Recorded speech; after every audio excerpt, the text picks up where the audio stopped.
പുത്തഞ്ചിറ പാറമേൽ തൃക്കോവിൽ ശ്രീകൃഷ്ണസ്വാമി ക്ഷേത്രത്തിൽ ശ്രീമദ് ഭാഗവത സപ്താഹ യജ്ഞത്തിന് തുടക്കമായി. ആചാര്യവരണ ചടങ്ങിൽ ക്ഷേത്രം തന്ത്രി തെക്കേത്താന്നിയിൽ മന നാരായണൻ നമ്പൂതിരി ഭദ്രദീപം കൊളുത്തി. തുടർന്ന് ഭാഗവത മാഹാത്മ്യ പ്രഭാഷണം നടന്നു. ഓം ഗണപതയേ നമഃ.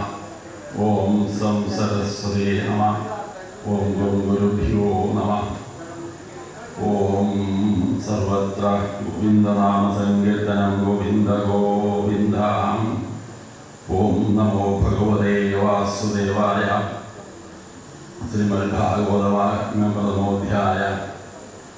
സച്ചിദാനന്ദരൂപായ വിശ്വോൽപത്യാദിഹേതേ താപത്രയവിനാശായ ശ്രീകൃഷ്ണായ വയം നമഃ.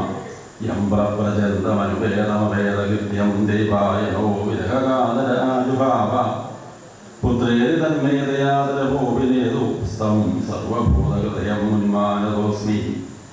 നൈമിഷേസൂതമാസീനം അഭിവാദി മഹാത്മതീം കഥാമുദസാസ്വാദകുശലസൗനകഭ്രവീത് ശ്രീ സ്വപ്നഗോവാച. മെയ് 12 വരെയാണ് സപ്താഹം. പാലാ പുളിയന്നൂർ വടക്കേമഠം മധുസൂദനൻ നമ്പൂതിരിയാണ് യജ്ഞാചാര്യൻ. ക്ഷേത്രത്തിൽ നടന്നുവരുന്ന ദശാവതാരം ചന്ദനം ചാർത്തൽ മെയ് 11 വിശ്വരൂപ ദർശനത്തോടെ സമാപിക്കും.